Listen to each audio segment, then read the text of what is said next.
दोस्तों, आज हमारे स्टूडियो में मेरे बातचीत के मंच पर उपस्थित हैं प्रसिद्ध कहानीकार, उपन्यासकार और हिस्टोरियन उषा किरण खान जी। उषा किरण खान जी बाइलिंगुअल लिखती हैं, यानी कि हिंदी में भी लिखती हैं और मैथिली में भी लिखती हैं।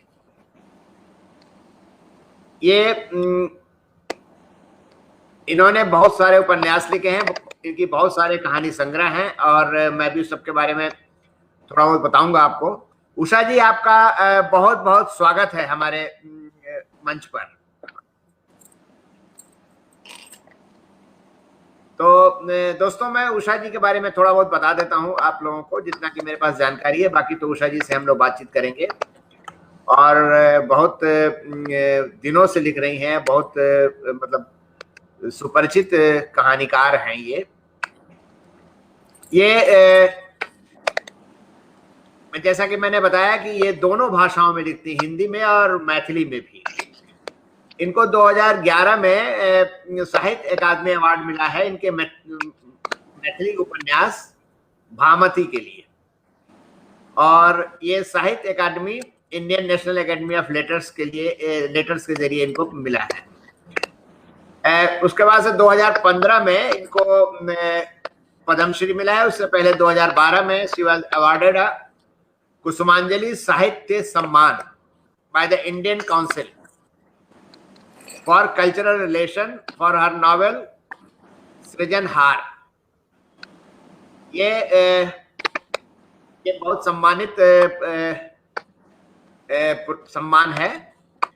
और इसके अलावा इनको महादेवी वर्मा सम्मान, दिनकर राष्ट्रीय पुरस्कार, कुसुमांजलि पुरस्कार तो मैंने बताई दिया, विद्यानिवास मिश्र पुरस्कार, प्रबोध साहित्य सम्मान, मैथिली में साहित्य अकादमी पुरस्कार, पद्मश्री में बता चुका हूं, भारत भारती पुरस्कार। और अब मैं थोड़ा बताता हूं इनके उपन्यासों के बारे में। उपन्यास इन्होंने ये जो लिखे हैं वो पानी पर लकीर, फागुन के बाद, सीमांत कथा, रत्नारे नयन, अनुत्तरित प्रश्न, हसीना मंजिल और भामती और सृजनहार जो है वो मैथिली में। बाकी जो ऊपर हैं वो जो है वो हिंदी में है। कहानी संग्रह इनका जो है वो गीली पाक, कासवन, उपजान, विवश, विक्रमादित्य, जन्म अवधि, घर से घर तक और काचही बांस मैथिली का है ये। इसके अलावा मैंने नाटक लिखा है कहाँ गए मेरे उगना, हीरा डोम, ये हिंदी के नाटक हैं। फागुन, एक सारी ठाड़, मुस्कौल भला, ये मैथिली का है। बाल नाटक भी इन्होंने लिखे हैं, डैडी बदल गए हैं, नानी की कहानी, सात भाई और चंपा। सात भाई और चंपा तो मेरे ख्याल से बड़ों के लिए भी है शायद, बच्चों के लिए, लेकिन इसकी चर्चा बहुत हुई थी जब मैं जवान हुआ करता था, तो उसकी चर्चा बहुत हुई थी। चिड़िया चुग गई खेत, ये हिंदी में है, और राजू बिरडो अबिगेल, ये मैथिली में है। इन्होंने एक बाल उपन्यास भी लिखा है, लड़ाकू जन्म में जय। तो इतना तो मैंने जो मुझे पता था मैंने उषा किरण जी के बारे में बता दिया है। अब मैं इनसे बातचीत करता हूं कि एक तो ये इतिहासकार हैं और इतिहासकार होने के साथ साथ ये साहित्यकार भी हैं। और जैसे कि इन्होंने कहीं जिक्र किया हुआ है कि इनके ऊपर बाबा नागार्जुन का और दिनकर का और राम वृक्ष बेनीकुल का बहुत प्रभाव रहा है इनके ऊपर। तो मैं जानना चाहूंगा कि इतिहासकार होते होते आप जो है वो साहित्य की दुनिया में कैसे आप आ गए?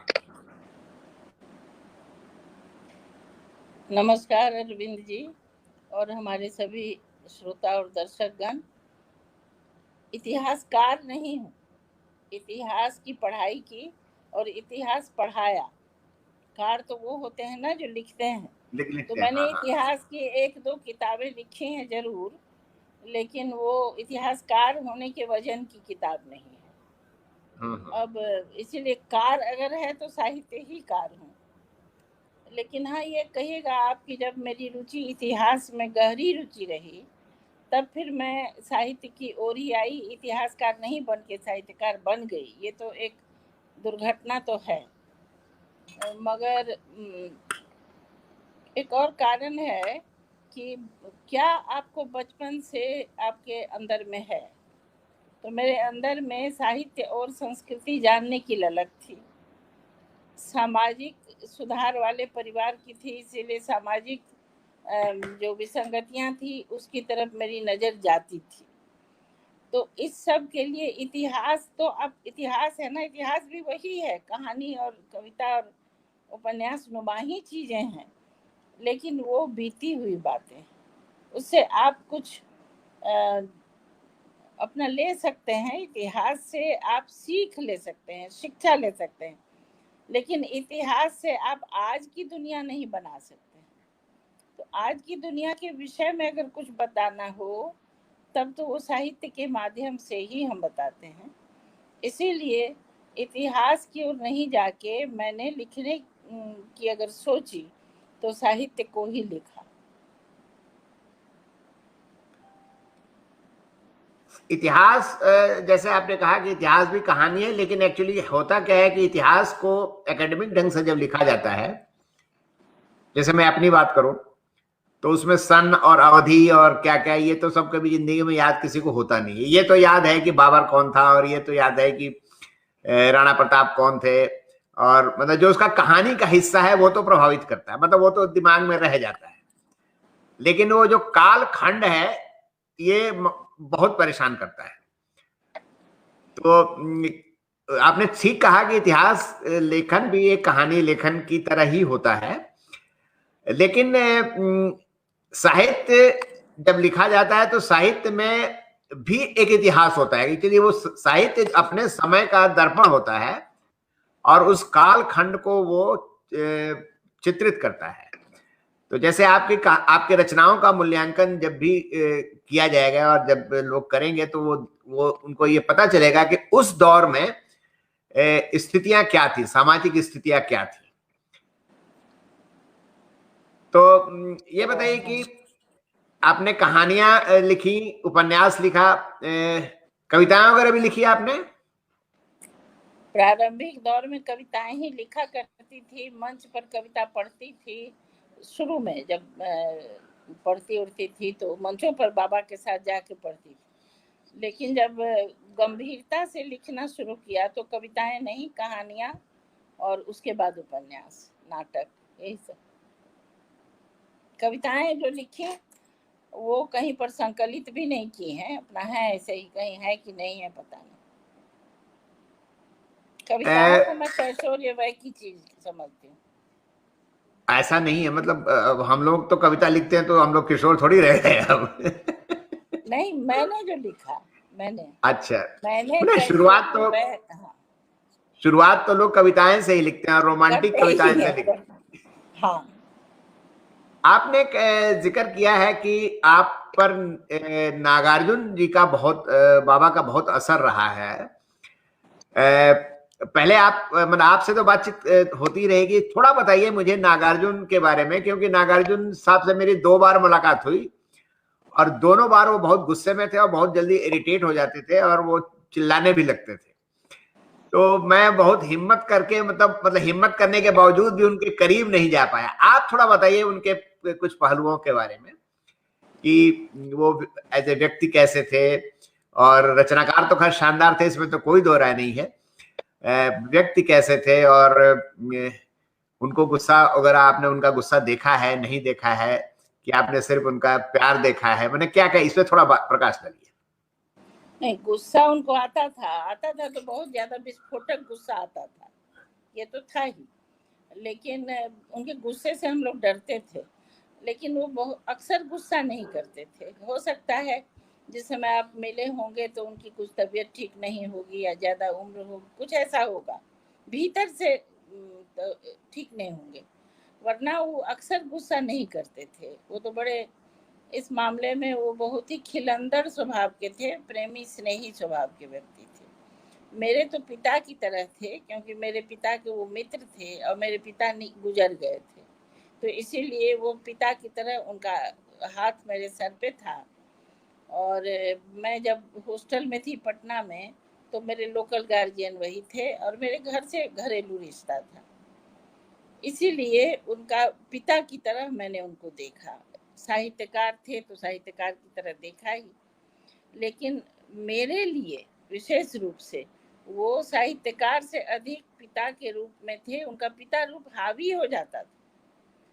कई बार उन्होंने ऐसा किया कि मुझे कई जगह रोक दिया, वहां नहीं जाओगी, ये नहीं करोगी, जैसे पिता करता है, जबकि वो बिल्कुल खुले विचारों के व्यक्ति थे। लेकिन कहाँ जाओगी, कहाँ नहीं जाओगी, कैसे जाओगी, क्या करोगी, अकेले जाओगी, डरोगी नहीं, इस तरह की बातें जो बेटी को कही जाती है, उस तरह की चीजें वो हमसे करते थे।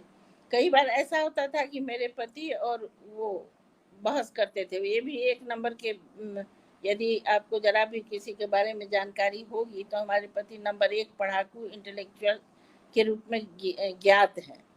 तो उनका और बाबा का गपशप होता रहता था, और कब गपशप झगड़ा में बदलता था, वो आधी रात हो जब हो, और उस झगड़े के समय में वो लोकल गार्जियन मेरे थे, तब उनकी जिद होती थी कि मिनी नहीं जाएगी। मेरे घर का नाम मिनी है, तो मिनी नहीं जाएगी बाहर, वो मेरी बेटी है। और मेरे पति कहते थे मेरी पत्नी है, वो जाएगी, अभी मैं इसको ले जा रहा हूँ, जाके मैं हॉस्टल में छोड़ के आऊँगा।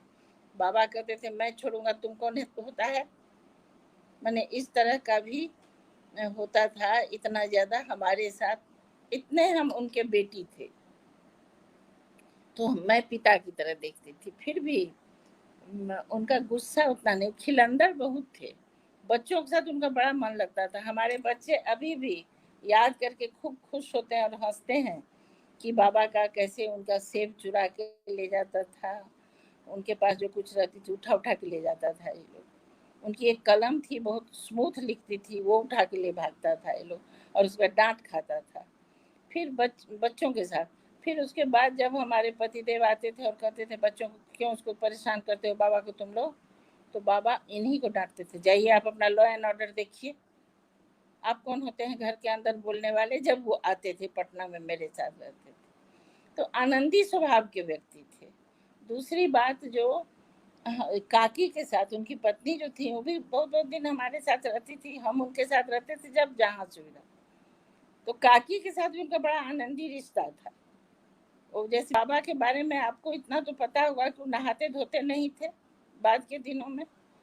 मुझे लगता है कि आधी उम्र बीतने के बाद उन्होंने शायद दमा के मरीज थे, इस कारण किस कारण नहीं नहाते थे। और काकी एक नंबर पंडित आइए, बाबा को पंडित से क्या मतलब, बिल्कुल कुछ नहीं। और काकी अपना सुबह सुबह नहा के और तुलसी में जल ढालने वाली मनी जैसी होती है, उस तरह से ब्राह्मणी थी पक्की। और काकी कभी जरूर कंधा छू के बोलते थे कि हमको आप पान लगा के दीजिए, और काकी नाराज होती थी। ये देख लीजिए मिनी, इनको कह दीजिए कि हमसे दूर रहें, ये नहाते धोते नहीं है और हमको छूते हैं। तो ये पति पत्नी का ये सब अपना उनका नोक झोंक हमने देखा है। तो बाबा का ये आनंद, लेकिन उनसे डरते भी बहुत थे हम लोग। जैसे हमने जब गद्य लिखना शुरू किया, मैंने कहा, जब उन्होंने कहा कि अब तुम्हारे बच्चे स्कूल जाने लगे तो अब तुम क्या करोगी बैठ के, मैंने कहा जो नौकरी कर लूंगी। कहा ठीक है करना, लेकिन तुम लिखती थी पहले, तो लिखती क्यों नहीं हो। मैंने कहा अब मैं कहानियाँ लिखूंगी। तो चौंक के देखे, बोले अच्छा अब कविता नहीं लिखोगी। हमने कहा नहीं। तो कहा कहानियाँ लिखो, क्योंकि कवि तो बहुत सारे लोग हैं, लेखक थोड़े कम है उस समय की बात, लेकिन तुम कहानी अगर लिखो। तो फिर हमसे बताया कि 30 साल हो गया, क्योंकि 77 की बात है, देश की आज़ादी का 30 वर्ष हो गया है। तुम वैसे ही परिवार की लड़की हो, तो तुमको पता है कि 30 वर्षों में क्या कल्पना थी और क्या पाया, क्या खोया। 77 का वर्ष ऐसे भी भारतवर्ष के लिए कितना इम्पोर्टेंट था, तो आप लोग समझते ही हैं। ये उन्होंने कहा, तो तुम इस विषय पर लिखो कि क्या कल्पनाएं तुम्हारे परिवार की रही होंगी। माँ से पूछो, पिताजी नहीं है तो, और क्या मिला, ये इस पर लिखो, उन्होंने कहा। फिर उन्होंने घूमते फिरते मुझसे कहा, तुमने तो बहुत चीज़ें पढ़ी हैं, पढ़ती रही हो, लेकिन एक बार उपन्यास लिखने के पहले अज्ञेय जी को फिर से पढ़ लो। तो अब फिर हम चौंक के उनको देखे कि ये दोनों उत्तरी और दक्षिणी ध्रुव थे, कैसे वो अज्ञे जी को सजेस्ट करते हैं। तो उन्होंने ये जो मुझे कहा, तो उन्होंने कहा क्या देखती हूँ? मैं ये बताना चाहता हूँ कि उपन्यास लिखने की तरकीब जो उनके पास है, ये किसी और के पास नहीं। बाबा ने कहा था और मैंने उसको गांठ बांधा, ठीक है। एक और बात उन्होंने मुझे लिखने के संबंध में बताई थी कि तुम लिखो मगर हिंदी में लिखना। हिंदी मतलब ये नहीं कि मैथिली में नहीं लिखो या हिंदी में, ये वो नहीं, हिंदी में लिखो। लोक भाषा का सिर्फ बघार होना चाहिए, लोक भाषा इतना मत ठूसना कि दूसरे लोग नहीं समझ पाए, हिंदी में लिखो, ये बाबा ने कहा था। मतलब लोक भाषा का अतिरेक नहीं होना चाहिए, उन्होंने कहा था। उसके बाद ये तो कहा ही था कि लिखोगे हिंदी में, ये स्वाभाविक भाषा है तुम्हारी, लेकिन मैथिली मातृभाषा है, भले ही उसे नहीं पढ़ा कभी, फिर भी मैथिली पढ़ो और मैथिली लिखना, ये उन्होंने कहा। मगर सब में उन्होंने ये कहा कि अपनी मैथिली भी शुद्ध रखो, हिंदी भी शुद्ध रखो, ये उन्होंने सिखावनी दी मुझको।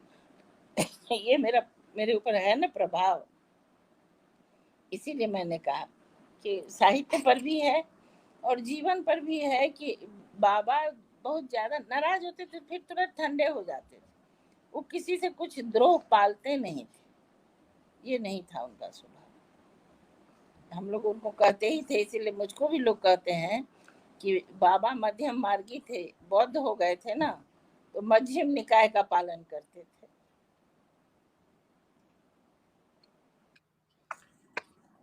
आपकी कहानियां जब आपने लिखना शुरू किया तो जैसे मैं, क्योंकि प्रभाव आपके ऊपर बाबा का था, तो आपने कुछ कहानियां उनको दिखाई और उससे उनसे राय ली कि सही जा रही है, नहीं जा रही है। अगर हम कहेंगे ना तो लोगों को लगेगा, हालांकि हमारे समकालीनों को ये मालूम होगा कि मैंने किसी को कुछ नहीं दिखाया, कुछ नहीं, और कभी आज तक कहीं से मेरी कहानी लौट कर नहीं आई।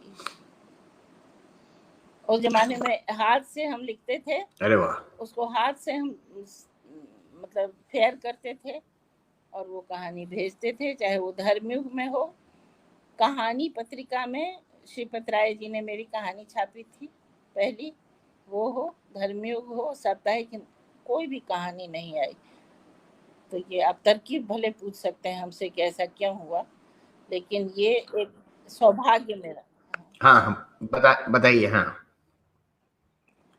तरकीब बताइए। तरकीब ये हो सकती है कि कोई कहानी मैं झट से नहीं लिखती, लिखने के लिए बैठूंगी तो जरूर लिख दूंगी, लेकिन मेरे दिलो दिमाग में वो कहानी, जैसे मैंने लिखना 77 में शुरू किया, 78 में छपना शुरू हुआ, लेकिन वो कहानियां जो मैंने उस उम्र तक 32-34 साल की उम्र तक जो सोचती रही, घुमाती रही अपने दिल दिमाग में, और जब मैंने सोचा कि अब मैं कहानी लिखूंगी, ये बाबा के पूछने के पहले से, तब से वो कहानी मैं अपने दिमाग में घुमाती रही हूँ।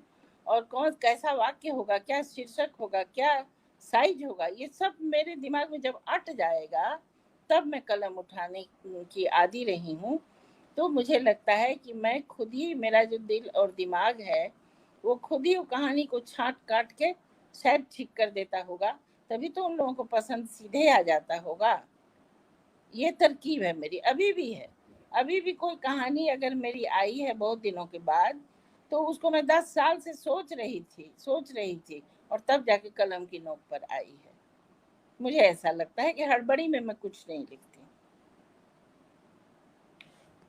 ये बढ़िया बात आपने बताई, और ये नए लेखकों को सीखने की जरूरत है इससे, है ना, कि जल्दीबाजी में कहानी लिख करके और भेज दिया और उसके बाद से वापस आ गई, फिर आप हतोत्साहित हो जाते हैं। तो पहले कहानी पर मेहनत कर लीजिए और मेहनत करने के बाद उसे भेजिए, जब आपको लगे कि परफेक्ट हो गई है तो आप कहानी पाठक है ना, हम खुद भी पाठक हैं। आपकी कहानियों में किस्सा गोई बहुत रहती है, मतलब पठनीयता बहुत रहती है। तो ये भी आपने डेवलप किया कि आपके मतलब ये बचपन से ही आपकी आदत रही है चीजों को बहुत अच्छे तरीके से बयान करने की?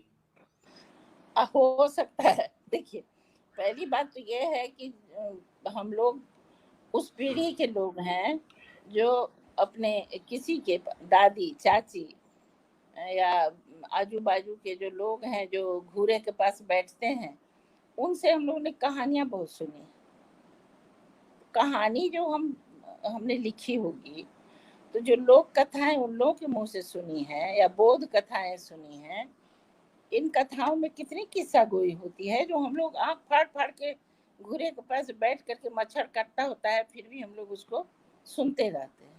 तो ये किस्सा गोई जो सुनने का है और जो लेखक बनने वाला है, तो शायद उसके अंदर किस्सा गोई का थोड़ा गुण होगा। दूसरी बात है, जो बहुत ज्यादा मैंने पढ़ा और मुझे मेरे दिमाग में आया कि शायद जो किस्सा गोई का तरीका है वही तरीका कहानी सुनाने का है। पठनीयता तभी आती है क्योंकि आपने ध्यान दिया होगा कि मैं जिस समय मैंने कहानी लिखना शुरू किया है, उसके पहले एक लंबा कहानी का दौर था, बड़ा दौर था कहानी का। तो कहानी पढ़ती हुई तो मैं बड़ी हो रही थी, लेकिन कहानी में मन नहीं लगता था। ये कहने की बात, उस समय मन नहीं लगता। जो मन लगता था प्रेमचंद को पढ़ने में या अनुदित शरद चंद्र को या रविन्द्रनाथ टैगोर को, वो कहानी इस कहानी के दौर के कथाकार, मैं नाम बिल्कुल नहीं लूंगी, दौर के कथाकारों की कहानियों में मन नहीं लगता था। तो मैंने सोचा कि किस्सा गोई ही अच्छा तरीका है। ये सायास ही लिखा, लेकिन प्रभाव मेरा वो ग्रामीण कथा सुनने का जो है उसका बहुत बड़ा प्रभाव है। ये बताइए कि आज जो कहानियां लिखी जा रही हैं, जैसे एक तो आपने बताया कि कहानी का दौर था और वो उसी फिर वो कहानी जो है वो टेक्निक और जादू यथार्थवाद और न जाने कहां कहां पहुंच गई। और ये बताइए कि आज जो कहानियां लिखी जा रही हैं, अनेक वरिष्ठ लेखक होने के नाते आप इन कहानियों को किस रूप में देखती हैं? आज जो कहानियां लिखी जा रही हैं, देखिए, बहुत सारी स्त्रियां बहुत लिख रही हैं, लड़के तो लिख ही रहे हैं, स्त्रियां बहुत लिख रही हैं। तो जो पुरुष भी लिख रहे हैं, स्त्रियां भी, तो ये हमको लग रहा है कि जितने अधिक शिक्षा बढ़ेगी स्त्रियों के अंदर, तो उनको अपना दुख, अपनी पीड़ा या जो वो अपने मन में विचार करते हैं, जैसा वो समाज चाहते हैं या बनाना चाहते हैं, वैसे समाज की कहानियां वो लिखना चाहते हैं, मुझे लगता है। तो इसलिए लड़कियां भी बहुत सारी आ गई हैं और पुरुष हैं, क्योंकि लड़कियों ने काफ़ी शिक्षा प्राप्त किया, दीन दुनिया को देखा, काफ़ी अनुभव उनको हुआ, तो अपने अनुभव को बांटने के लिए वो कहानी के रूप में लिखने लग गई। तो अब जो कहानियां लिख रही हैं उसमें हमने गौर किया है 2-4 चीज़ें, वो थोड़ी कंफ्यूज हैं, बहुत सारी। कंफ्यूज कैसे हैं ये बताना चाहती हूँ। मैंने आपको कहा ना कि नागार्जुन, दिनकर और बेनीपुरी का प्रभाव, आपने गौर किया होगा कि तीनों 3 तरह के लोग थे। वो बेनीपुरी जी ग्रामीण संवेदना के वाहक थे, शैलीकार थे और इतिहास को अपने समय की आधुनिकता में जोड़ के, स्वतंत्रता संग्राम का समय था, उसको जोड़ के और लिखते थे। तो एक बिल्कुल अलग तरह की कथा, मतलब जो भी थे, कथाएं ज़्यादा नहीं लिखी हैं उन्होंने, लेकिन कथात्मक चीज़ें लिखी हैं। दिनकर जी एक कवि थे जिन्होंने ऐतिहासिक चीज़ें कुछ लिखी हैं, कविताएं भी, काव्य जो लिखा उन्होंने वो ऐतिहासिक लिखा है, जो भी, चाहे वो रश्मि रथी हो या उर्वशी हो, उन्होंने लिखा। ये तीनों 3 तरह के लोग थे।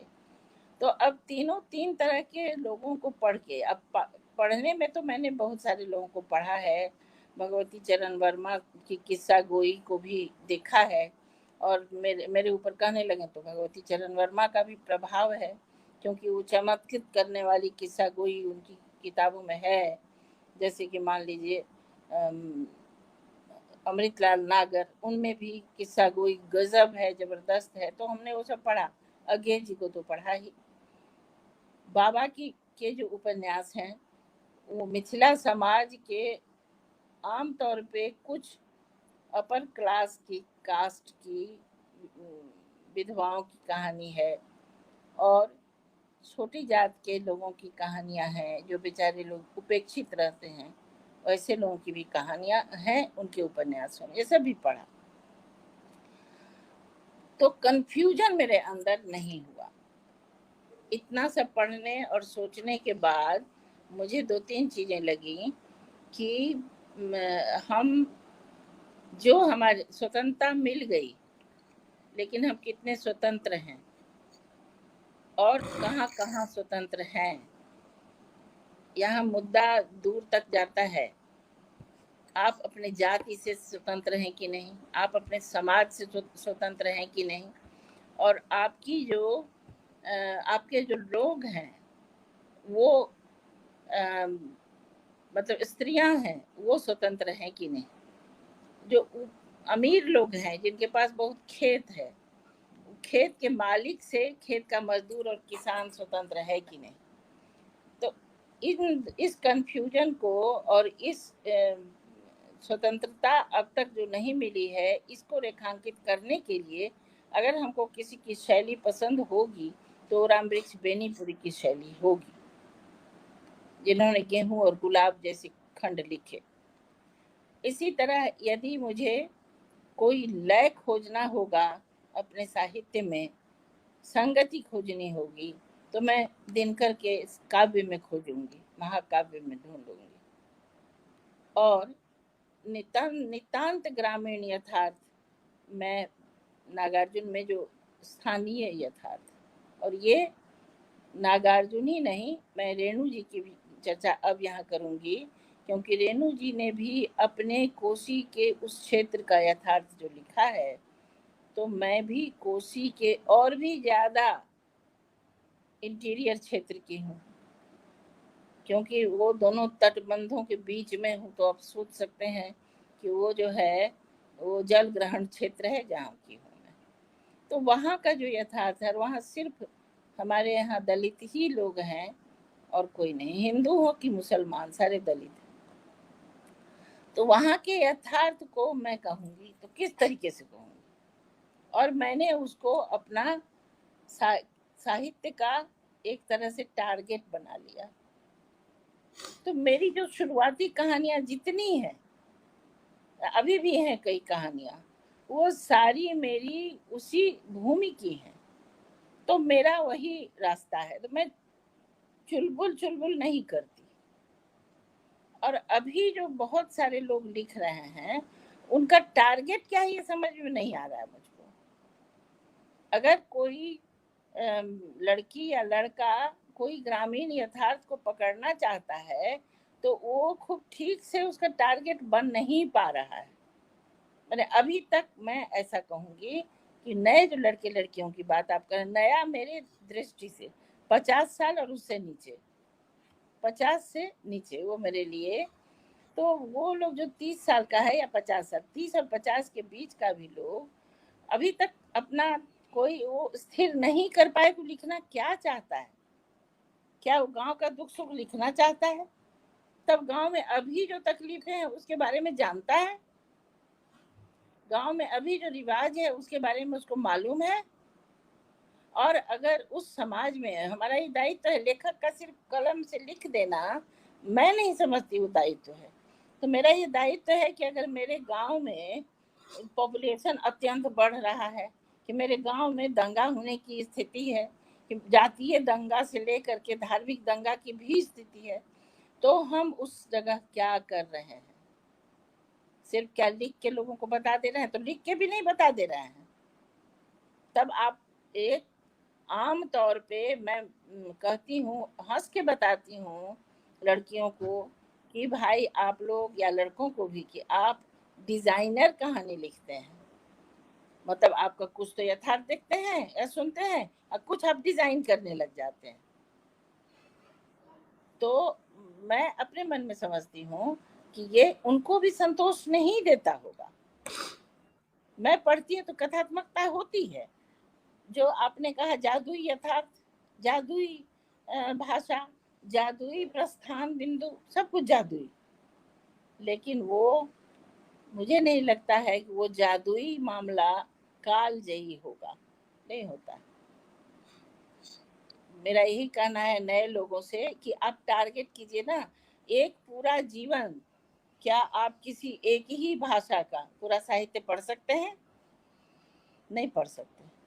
तो इसी प्रकार एक ही पूरा जीवन आप जीवन के उस पहलू को छुएं जिसमें आप गहरे बैठ सकें, जिसके लिए आप कुछ कर भी सकें। अगर ऐसा नहीं करते हैं तो आप कौन से लेखक हैं भाई?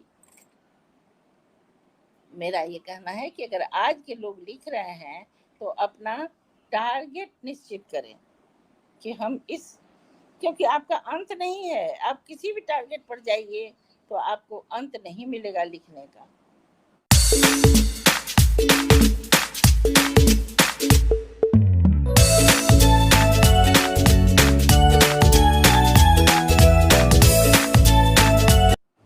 अभी हम आपको बता दे रहे हैं कि एक नई लड़की है, बहुत सारी लड़कियां बहुत अच्छा लिख रही हैं, और बिल्कुल नई लड़की, नई मेरी दृष्टि से है, वैसे अब वो स्थापित लड़की है, प्रज्ञा रोहिणी। वो जीवन भर शहर महानगर में रही है, वहीं जन्मी है, वहीं पढ़ी है, वहीं बढ़ी है, वहीं उसका जॉब है, सब कुछ वहीं। लेकिन उस लड़की ने महानगर में अपना जो एरिया चुन लिया है, उस एरिया पर वो लिख रही है, और जो लिख रही है वो समझ लीजिए कि उसने अपना टारगेट चुन लिया है, तो वो अपने उस टारगेट पर धीरे धीरे बहुत बढ़िया आगे बढ़ रही है। ऐसे टारगेट अगर आप चुन लीजिए तो आपका, जैसे मेरा गांव, मेरा इलाका, मेरा टारगेट है, जिसका जो पहले था और जो अब परिवर्तन हो रहा है, वो मेरा टारगेट है। तो ये मैं अपने नए भाई बहनों को बताना चाहती हूँ, बच्चों को बताना चाहती हूँ कि निश्चित कर लो टारगेट और तब लिखने के लिए आगे बढ़ो। नहीं, ये आपने बात अच्छी कही, टारगेट तो फिक्स करना पड़ेगा, लेकिन टारगेट के साथ साथ उसके पूरे परिवेश को, उसके अंदर निहित कारणों को, उसके अंदर निहित अंतर्विरोधों को भी तो पकड़ना पड़ेगा, नहीं तो टारगेट तो फिर वो रिपोर्टिंग हो जाएगी फिर तो। टारगेट हम ये नहीं कर रहे, हम इलाके की बात कर रहे हैं। मान लीजिए कि आप गांव की कहानी लिख रहे हैं, तो गांव में कोई एक ही लोग होता है? गांव में तो सब कुछ है, गांव ही में तो वहीं पर नए नव धनाटे भी हैं। नया पंचायती राज में जो हुआ है, जिसके पास कल एक धोती बदलने के लिए नहीं था, उसके पास स्कॉर्पियो गाड़ी आ गई है। परिवर्तन हुआ है ना गांव में। गांव में जो निश्चलता थी उसका समापन हो चुका है। तो आप वो टारगेट में कम लोग नहीं हैं, वो भी हैं जो, देखिए ऐसे भी लोग हैं जो आपको ल्योर दे रहे हैं, और ऐसे भी लोग हैं जो ल्योर पाने के लिए लालायित हैं, मतलब प्राप्त करने के लिए दौड़े हुए जाते हैं। उस समय आपको आदर्श आपसे आप स्खलित होते रहते हैं। तो जो आदर्श, जिसके पास बहुत कुछ है, वो भी मैंने आदर्श को छोड़ चुका है, और दूसरे भी आदर्श को छोड़ने के लिए आमादा है। एक किसी उपन्यास में मैंने चर्चा की कि एक खादी भंडार है, ग्रामीण खादी भंडार, उस पर एक कुर्सी है उनके यहाँ। आप किसी भी पुराने ग्रामीण खादी भंडार में गौर कीजिएगा कि एक कुर्सी रखिए, उस कुर्सी पर जितनी लकड़ी का जितना भार होगा, उससे ज्यादा भार में कांटी ठोकी हुई है। इतना जर्जर हो चुका है, ये समाज इतना जर्जर हो चुका है। टारगेट आसान नहीं है और रिपोर्टिंग भी नहीं होगा। अरविंद जी, आप कोशिश कीजिएगा तो चाहे वो कहीं भी हो, हर जगह कथा है, हर जगह अंतर कथा है जी। एक चीज और जरा मैं यहाँ पर इसी से जुड़ा हुआ पूछना चाहता हूं कि हर रचनाकार की अपनी एक शैली होती है। जैसे उषा किरण जी की एक शैली है जिसको मैं अपने शब्दों में बोलता हूं सिग्नेचर शैली। अगर मान लीजिए कि आज के जमाने में अगर 5 कहानियां निकालें और हम उसमें से लेखक या लेखिका का नाम हटा दें तो ये क्या समझ पाना आसान होगा कि ये किसकी कहानी है? जो खूब पढ़ते हैं उनको लगेगा। जैसे मान ले उषा किरण जी की कहानी अगर 5 पढ़ें। नहीं, उषा किरण जी की तो बात हो गई, वो तो उषा किरण जी तो सिद्धार्थ है, अच्छा, उनका एक सिग्नेचर बन गया। ठीक, यदि आप इनकी नासिरा शर्मा की कोई कहानी पढ़ें तो नासिरा शर्मा का नाम हटा दीजिए तो भी कहानी पढ़ने से कुछ शब्द हैं, कुछ वाक्यावलियां हैं और कुछ उनकी स्थापनाएं हैं खुद की, जो कहानी अंत करते करते आपको पता चल जाएगा कि नासिरा शर्मा की कहानी है। हाँ, अब नए लोगों में अगर आप सोच खोजना चाहें तो ये पता कर सकते हैं कि अगर ये ग्रामीण कहानी है तो बिल्कुल नई लड़कियों में से सोनी पांडे की है कि उससे थोड़ी और सीनियर गीताश्री की है कि सोनी पांडे के बराबर की सिनेवाली की है। मतलब ये पढ़ के लोकेल से पता चल सकता है, लोकेल से। जैसे मान लीजिए कहा तीनों जगह है, एक कोई ना कोई अंगिका शब्द आ जाएगा सिनेवाली की कहानी में, कोई ना कोई वज्जिका शब्द आ जाएगा गीताश्री की कहानी में, कोई ना कोई भोजपुरी शब्द आ जाएगा सोनी पांडे की कहानी में। उसकी शैली में अपनी भाषा, लोक भाषा का एक शब्द शामिल होता है। अब शहरी लोगों के बारे में, शहरी लोगों में मुझे लगता है कि अगर पकड़ में आने वाली चीज वही, मतलब नासिरा का पूर्वी शब्द भी आ जाता है। नासिरा शर्मा की कहानी में पूर्वी शब्द आ जाएगा। मैत्रेयी पुष्पा की कहानी में आपको बुंदेलखंडी कोई ना कोई शब्द या वाक्य या तौर तरीका पकड़ में बिल्कुल आ जाएगा कि ये उनकी कहानी है।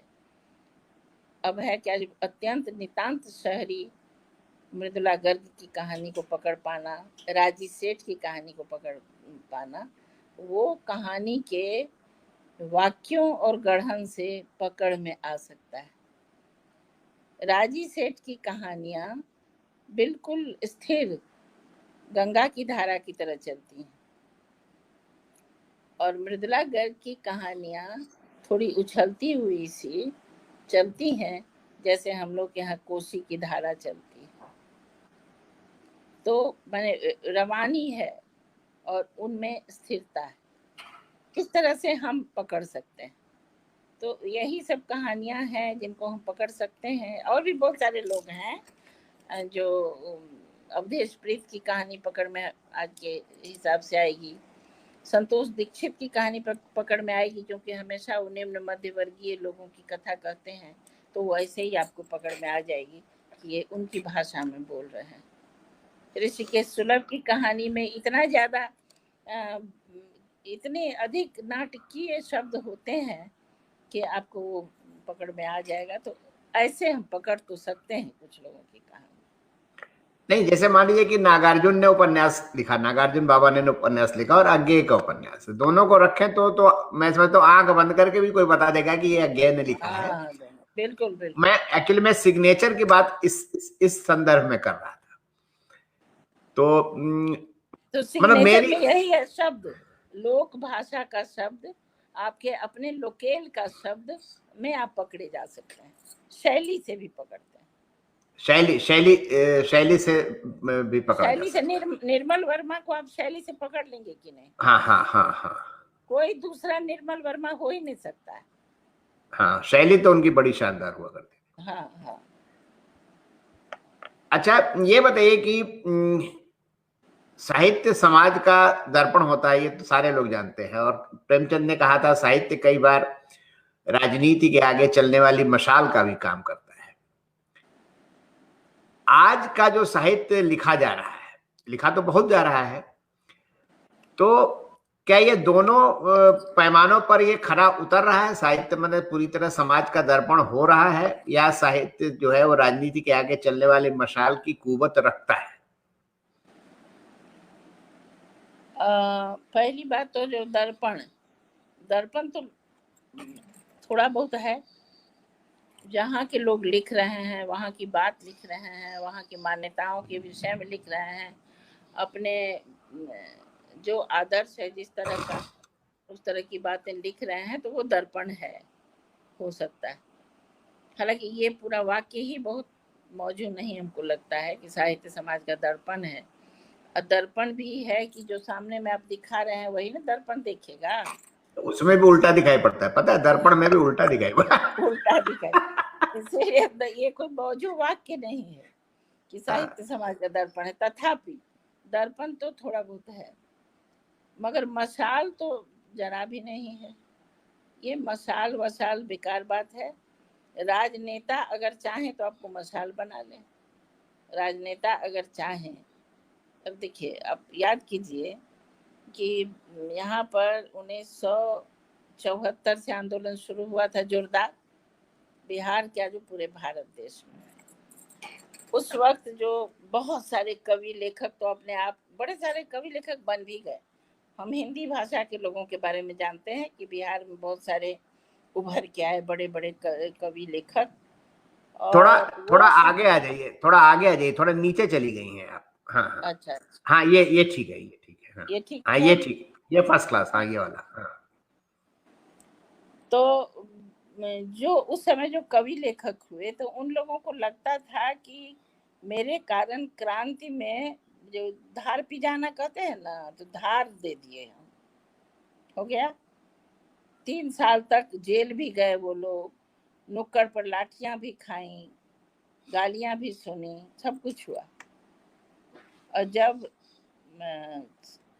सत्ता परिवर्तन हुआ, उसी के लिए सब हो ही रहा था। जब सत्ता परिवर्तन हुआ उसके बाद आपको याद होगा कि किसी भी कवि और किसी भी लेखक को इन लोग किसी ने याद तक नहीं किया। जयप्रकाश तक को तो याद नहीं किया, तो कवि लेखन तो दूर की। जयप्रकाश जी के हमने लिखा है, मैं अपने संस्मरण में वो सब लिख रही हूँ। जयप्रकाश जी के तो क्या कहा जाए, तो अलग ट्रेजेडी है, लेकिन हम साहित्यकार की बात कर रहे हैं तब तक। तो ये साहित्यकारों को याद नहीं किया, याद करेगा भी नहीं कभी। और इन लोगों ने जो भी चलती हुई नीति आ रही थी देश आजाद होने के बाद, उस नीति का पालन बड़े ही घुमा फिरा के किया। जैसे बिहार के बारे में मैं कह रही हूँ, बिहार विधान परिषद है, राज्यसभा में भी ये सारी चीजें हैं, जहाँ पर आपको साहित्यकार, कलाकार वगैरह वगैरह को बुलाया जाता है, माने बनाया जाता है मेंबर। 12 सीट बिहार में साहित्यकार, कलाकार, समाज सेवियों के लिए है। ये 12 सीट जब तक जिस सरकार के खिलाफ लड़ाई लड़ी गई थी और इन लोगों ने जीता, उसी समय तक सीमित रहा। उसके बाद किसी भी साहित्यकार, कलाकार, समाज सेवी को वो 12 पद नहीं मिला। राज्यसभा के बारे में काहे के लिए कोई सोचेगा? यही तो है साहित्यकार की हैसियत। अगर कोई साहित्यकार आ गया, कई लोग आपके भी दिमाग में आ रहे होंगे फलाने साहित्यकार चिल्लाने, वो सारे लोग कार्ड होल्डर पार्टी के सदस्य थे। मैं समझती हूँ कि साहित्यकार वो होता है हम लोग की तरह का, जो किसी का कार्ड होल्डर नहीं है, किसी का आदमी नहीं। जिसको मन होगा उसको हम 2 बात कहेंगे, गाली देंगे या नहीं देंगे, जो मेरा मन आएगा करेंगे। हम आपकी बात नहीं सुनेंगे, किसी की नहीं सुनेंगे, ना ही पोजीशन की बात सुनेंगे, ना अपोजिशन की। जो मेरा मन करेगा वो हम लिखेंगे, क्योंकि हम अगर समाज के विषय में लिख रहे हैं तो हम दर्पण आपको दिखाएंगे। ऐसे किसी भी माने जो शुद्ध साहित्यकार है, बिना किसी पार्टी का कार्ड होल्डर, वो आज तक नहीं बनाया गया। तब आप कहिए कि कहाँ से मशाल लेके वो चलेंगे? उनको तो एक भुकाता हुआ ढिबरी भी नहीं रहने दिया है साहित्यकारों को। इसीलिए बिल्कुल नहीं होता है। एक समय में था जब राजतंत्र था तो भाट चारण लोग रखते थे, अब तो इनको भाट चारण की भी जरूरत नहीं है। अब भाट चारण का काम कौन करते हैं ये आप खुद जानते हैं।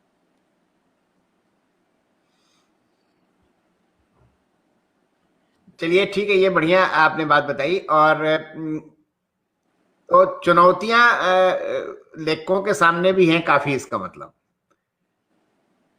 भाई राजनेता के सामने उनका कोई महत्व नहीं है, और उनकी लेखनी उनकी ताकत है। तो लेखनी की ताकत से अगर वो अपनी बात सच्चे से, आपने कहा कि मेरा मन करेगा तो मैं गाली दूंगी, मेरा मन करेगा तो मैं आलोचना करूंगी, मेरा मन करेगा तो मैं आपको दर्पण दिखाऊंगी, मैं सच्चाई आपको बताऊंगी, तो ये कुवत तो लेखक के अंदर होनी चाहिए ना। बिल्कुल होनी चाहिए। तो इसमें जनरली क्या होता है कि आजकल जो ट्रेंड है, आपने भी महसूस किया होगा कि इसमें थोड़ी ताकत में कमी सी आई है, और लोग बाग जो है वो छपने छपाने और समीक्षा लिखने लिखवाने और सम्मान के लिए और गोष्ठियों के लिए और नाम कमाने के लिए मेरे ख्याल से लोग ज्यादा लगे रहते हैं आजकल जोड़ तोड़ में, जुगाड़ में। आपको क्या लगता है इसमें? साहित्यकार का लाने का शौक हो जाएगा तब तो कोई ना कोई ग्रुप पकड़ता है सब। हमको हमारे एक मित्र ने एक समय कहा, देखिए बहुत बड़े लेखक हैं, बड़े पुरस्कृत व्यक्ति हैं, मैंने हेवीली जिसको कहते हैं पुरस्कृत व्यक्ति हैं, बड़े बहुत बड़े लेखक हैं हमारे बिहार के। उन्होंने एक बार मुझे कहा, दीदी मैंने प्रगतिशील लेखक संघ ज्वाइन कर लिया है। मैंने हुआ ये 20 साल करीब पहले। मैंने कहा तो आए तो क्या है, इसलिए नहीं कि किया कि नहीं किया, तो उनका मन है ना, क्यों नहीं करेंगे। लेकिन मैंने पूछा लेकिन क्यों आप इतना गंभीरता से इस बात को कर रहे? उन्होंने कहा इसलिए ना कि उसमें ज्वाइन कर लिए हैं तो कुछ समीक्षा छापेंगे लोग हमारी किताबों का, कुछ आलोचनात्मक सब रहेगा, थोड़ा सा हमारा भी नाम आएगा। जो नहीं रहता है प्रगतिशील लेखक संघ में ना, उसका नहीं करता है सब। हम बोले हाँ, बड़े बेचारे सीधे साधे भोले भाले। तो मैंने कहा जो अच्छा, तो हमसे बोले जो थोड़ा दिन हम भी देख सुन लेते हैं, तब आपको भी कहेंगे ज्वाइन कर लीजिएगा। तो हमको हंसी आई। हमने कहा दूर, हम घर को ज्वाइन किए हुए हैं, हम कहाँ ज्वाइन करेंगे। ये सब बातें हुई। तो मेरा ये कहना है कि ये होगा, ये लोगों के मन में होगा कि शायद मेरी समीक्षाएं नहीं छपती हैं, मेरे बारे में कोई लिखता नहीं है, नहीं करता है, नहीं करता है। मैंने तो कहा ना कि 100 साल का इतिहास जो बिहार का साहित्य का लिखा गया, उसमें एक भी स्त्री का नाम नहीं, न किसी लेखक न कवित्री। जबकि हमारी पूर्वज लेखिकाएं बिंदु सिन्हा, शांता सिन्हा, प्रकाशवती नारायण, शांति सुमन, कवित्री, ये लोग बड़े बड़े लोग हुए और उनका नाम नहीं। किसी ने कहा आपका, हमको जब उन्हीं का नाम नहीं लिखा तो मेरा क्यों लिखेगा, नहीं लिखा। तभी मैंने आयाम नाम की संस्था बनाई महिलाओं की, लेखिकाओं की। उसमें सभी ग्रुप की है, सभी ग्रुप की, जो पार्टी वाटी, प्रगतिशील, जनवादी वगैरह वगैरह, नन जनवादी, हर तरह की और स्वतंत्र, सब हमारी आयाम संस्था में है कि तुम लोग अपनी पूर्वज लेखिकाओं के लिए काम करो। तो यहाँ पर ये मामला है कि अगर साहित्यकार अपने आप को चमकाना, अपनी समीक्षाएं बहुत अधिक लिखवाना चाहता है तो कई कई संघ में चला जाता है, और उस संघ के अंदर क्या होता है नहीं होता है, हम तो है नहीं उस सब में, तो हमको क्या कहा जाए। वहां भी लिखता नहीं है कोई, वहां भी जियाजूरी करनी पड़ती है। वहां भी ग्रुप होगा। हाँ, वहां भी जियाजूरी कर। हाँ। आपने एक बहुत अच्छी बात कही आपने, जैसे ये इस पर एक सवाल मेरे दिमाग में आया है कि जैसे बिहार में जब हिंदी साहित्य का इतिहास लिखा गया तो महिलाओं का उसमें जिक्र नहीं किया गया। अगर पूरे देश में देखा जाए तो 2-4 महिलाओं का जिक्र करने के बाद, मतलब के अलावा आमतौर पे महिलाओं का जिक्र करते नहीं है। तो क्या इसके पीछे जो पुरुषवादी सोच है हावी है, या महिलाओं की वो स्थिति नहीं बन पाई कि उनका इतिहास में जिक्र किया जाए? दूसरी स्थिति से तो मैं सहमत नहीं हूं, क्योंकि महिलाएं तो बहुत अच्छा लिखी हैं और अच्छी रचनाएं उन्होंने दी, लेकिन उनका जिक्र बहुत कम होता है। तो इसके पीछे आपको मुझको लगता है ये पुरुषवादी अहम है। वो स्त्रियों के लेखन को कुछ कूड़ा समझते हैं तभी ना नहीं लिखते हैं।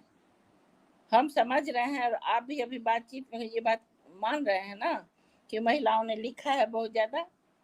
ऐसा तो नहीं है कि नहीं लिखा है, और अच्छा तो लिखा सिर्फ है। आप कृष्णा सोबती, मन्नू भंडारी, हम खुद ही हम जानते हैं, कृष्णा सोबती, मन्नू भंडारी और एक और है उषा प्रेमवदा, थोड़ा बहुत, ये 3 आदमी का नाम छोड़ के किसी चौथे का नाम नहीं लोग लेते हैं। ये कोई बहुत सही बात नहीं है, जबकि लिखने वाली बहुत सारी उस समय भी थी। उनके समय में रजनी पनिक्कर वगैरह थी जिनकी चर्चा ही नहीं कोई किया। रजनी पनिक्कर का नाम ही भूल गए लोग कि वो भी कोई लेखिका थी। अभी हम जब ढूंढने चलते हैं तो किताबें नहीं मिलती उन लोगों की। अपने समय में चंद किरण सोनरिक्शा 400 कहानियां लिख गई। वो कई संग्रह उनके छप गए और उनका नाम नहीं लिया। क्यों नहीं लिया? 100 साल में तो आप ले सकते हैं ना। तो ये पुरुषवादी अहम है। इस बात से मुझे दुख है कि ऐसा इस तरह का क्यों करना। अब यहाँ पर मैं कहना चाहती हूँ कि हालांकि राजनीति में भी स्त्रियों की स्थिति अच्छी नहीं है, फिर भी राजनीति वाले साहित्य वालों से ज्यादा ईमानदार हैं इस मामले में। उनके साथ जो स्त्रियां रही उनको हमेशा उन लोगों ने स्थान दिया है। साहित्य में कभी नहीं स्थान देने की इच्छा जाहिर की उन लोगों ने, कोशिश नहीं की उन लोगों ने। तो स्त्रीवादी होना है तो स्त्रियों के लेखन को, उनके विचारों को, उनकी गहनता को तो पकड़ो भाई। सोच छोड़ करके बेमतलब की बातों में लड़कियां भी उलझ गई। हाँ, वो आजकल एक ट्रेंड चल गया है, वो फेमिनिज्म को लेकर एक नया ट्रेंड डेवलप हुआ है। फेसबुक को मैं देख रहा था, मैं सोच रहा था कुछ लिखूं, लेकिन मैंने सोचा कि मैं लिखूंगा। हाँ, मैं सोचा कि मैं लिखूंगा तो लोग तुरंत कहेंगे आप पुरुष हैं इसलिए आपने ऐसा लिख दिया। हाँ, तो ये हल्कापन है। अच्छा, चलिए, बातें तो बहुत अच्छी चल रही हैं, बहुत सारी बातें हो गई। अब थोड़ा सा मुझे बताइए कि आपको अपना कौन सा उपन्यास सबसे अच्छा लगता है? हालांकि ये लेखक के लिए बड़ा कठिन सवाल है कि कौन सा उपन्यास आप बार बार रेफर करना चाहेंगी। ये सब तो बड़ा मुश्किल सचमुच में सवाल है, क्योंकि हर उपन्यास अलग तरह का है। लेकिन मेरा एक पटना के व्यक्तित्वीकरण का उपन्यास है, वो रत्नारे नयन। वो पटना है, पटना की कहानी है। पटना, लेकिन वो ऐतिहासिक नहीं है। इतिहास थोड़ा सा मेरी कहानी और उपन्यासों में इतिहास का थोड़ा सा तो कुछ आ ही जाता है, इस कारण भी हम पकड़े जा सकते हैं। तो लेकिन वो ऐतिहासिक नहीं है। मगर अभी जो पटना, मतलब सन 2000 के चुनाव की पूर्व संध्या में वो उपन्यास खत्म हो जाता है। तो पटना का उस समय का दृश्य, परिदृश्य है, वो मुझे पसंद है बहुत। दूसरा, इधर मैंने ऐतिहासिक उपन्यास 3 लिखे हैं। एक मैथिली में, आपने गलती से कहा है सृजनहार को मैथिली में, नहीं, वो हिंदी में है। भारतीय ज्ञानपीठ से हिंदी में छपा है वो उपन्यास सृजनहार। तो लेकिन विद्यापति के जीवन पर है, इसीलिए आपके मन में हो सकता है वो है मैथिल इलाके पर, मैथिल कवि के ऊपर है, लेकिन है हिंदी में। तो सृजनहार, भामती जो मैथिली में है, जिसमें एक अकादमी पुरस्कार मिला, और अगन हिंडोला जो शेर शाह सूरी के जीवन पर है, जीवनी है। ये 3 उपन्यास ऐतिहासिक हैं, जिसको मैंने बहुत परिश्रम से लिखा। और तो मैं इसका रेफरेंस देना चाहूँगी। और तो सामाजिक उपन्यास हैं मेरे, जैसे वो जो उपन्यास है आपको पानी पर लकीर, वो पंचायती राज आने के बाद जब स्त्रियों ने सर उठाया, तो उस समय की कहानी है। जो आज पानी पर जो लकीर वो लिख रही हैं, मिट जा रहा है, वो कभी तो जमीन पर लिखेंगी। और उसके बाद फिर गई झुलनी टूट, जो मेरा लेटेस्ट उपन्यास है, वो भी गांव की ही स्त्रियों का दुख सुख की कहानी है। तो मेरा जो सबसे पहला उपन्यास है फागुन के बाद, वो कहा। लेकिन फिर भी अगर आप कहिएगा कि आप हमसे कहिएगा सिर्फ एक किसी उपन्यास का नाम आप कहिए कि मैं पढ़ूं, सिर्फ एक, तब मैं कहूँगी हसीना मंजिल का नाम, जो है मैथिली में, उपन्यास मूलतः मैथिली में, और उसका अनुवाद हिंदी में हुआ है, उर्दू में हुआ है, अन्य कई भाषाओं में हो रहा है। छोटा सा उपन्यास है और हिंदी में बानी प्रकाशन ने उसको छापा है। वो उपन्यास पूर्वी पाकिस्तान जब बना था उस समय से लेके बांग्लादेश जब बना तब तक की कहानी। बिहार के जो मुसलमान वहाँ गए, वहाँ से दुर्गत होके लौटे, और जो यहाँ पर जो उनके साथ जो बच गए उन लोगों का चूड़ीहारिन की कहानी है शुरू से अंत तक। तब तक पूर्वी पाकिस्तान के लिए किसी ने कोई उपन्यास किसी तरह से उस विभाजन पर नहीं लिखा था, अभी भी नहीं है। अभी कल परसों में एक अलका सरावगी का कोई उपन्यास आया है जो कुलभूषण का नाम दर्ज कर लो, वो एक विभाजन के को लेके है।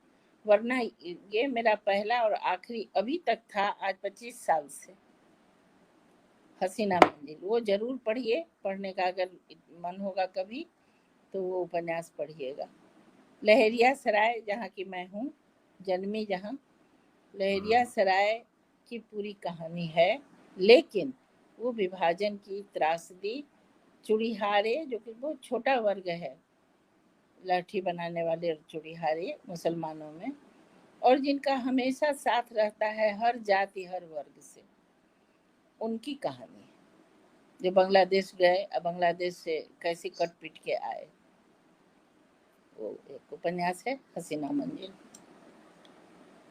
आजकल मैं जो हूँ जरा एक जो महामारियां होती हैं उनका विश्व साहित्य पे क्या क्या असर हुआ है, जब मैं इसकी जांच पड़ताल कर रहा हूँ आजकल, तो मैंने देखा है कि विदेशी भाषाओं में तो बहुत लिखा गया है महामारियों के ऊपर, उपन्यास लिखे हैं, जैसे मान लीजिए अल्बेर कामू का ही बहुत चर्चित उपन्यास है।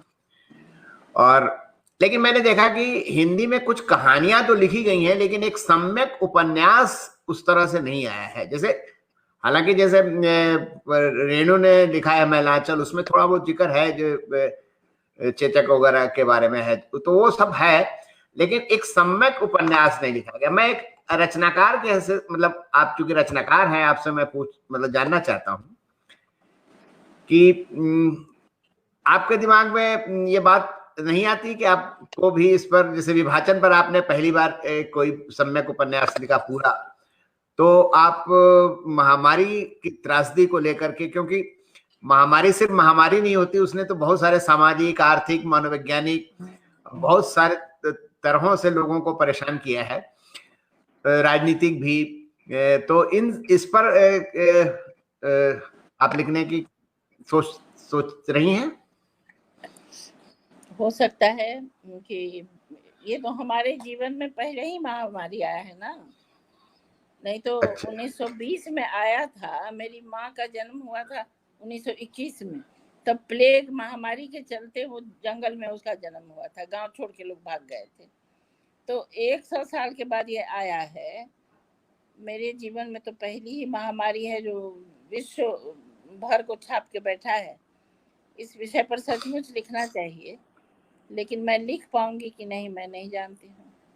अब मेरी आयु इतनी तो है नहीं कि इस पर बहुत गंभीरता से सोच के और मैं लिख पाऊँ। अगर लिख पाऊंगी तो सचमुच ही बहुत बड़ा काम होगा। और आपने सही कहा है, मामला ये है कि हम लोग अपनी समस्याओं से व्यापक रूप से संपृक्त शायद नहीं है, ज्यादातर अपने आप को चमकाने के लिए लिखे रहते हैं, इसीलिए हमने समस्याओं पर नहीं लिखा है। महामारी पर सचमुच में थोड़ा बहुत दक्षिण भारत के एक लेखक, आपने किनकी, रेणु जी की चर्चा की, तो ऐसे ही हाँ, प्लेग की चर्चा भैरप्पा ने एक उपन्यास, वंश न क्या उनका उपन्यास था, उस पर भैरप्पा ने लिखा है, मैंने व्यापक रूप से लिखा है, तो उनका अनुदित हमने पढ़ा था और उसकी भयावहता के बारे में पता चला, जो हम लोग अपनी माँ से नहीं, अपनी बाबूजी की बुआ थी, दादी होती थी, उनसे हम लोग ने प्लेग की भयावहता की कहानियां सुनी थी। माँ तो जन्मी ही थी। तो ये जो है ना, इस पर सचमुच हम लोगों की ये प्रवृत्ति है, उस पर ज्यादा नहीं लिखते। कुछ कहानी कविता लिख के टरका देंगे, लेकिन सच आप कह रहे हैं, जैसे अल्बेर कामू की कहानी प्लेग है, उस तरह की चीजें लिखी जा सकती है ना। उपन्यास है उनका, तो फुल फ्लेजेड लिखना तो चाहिए।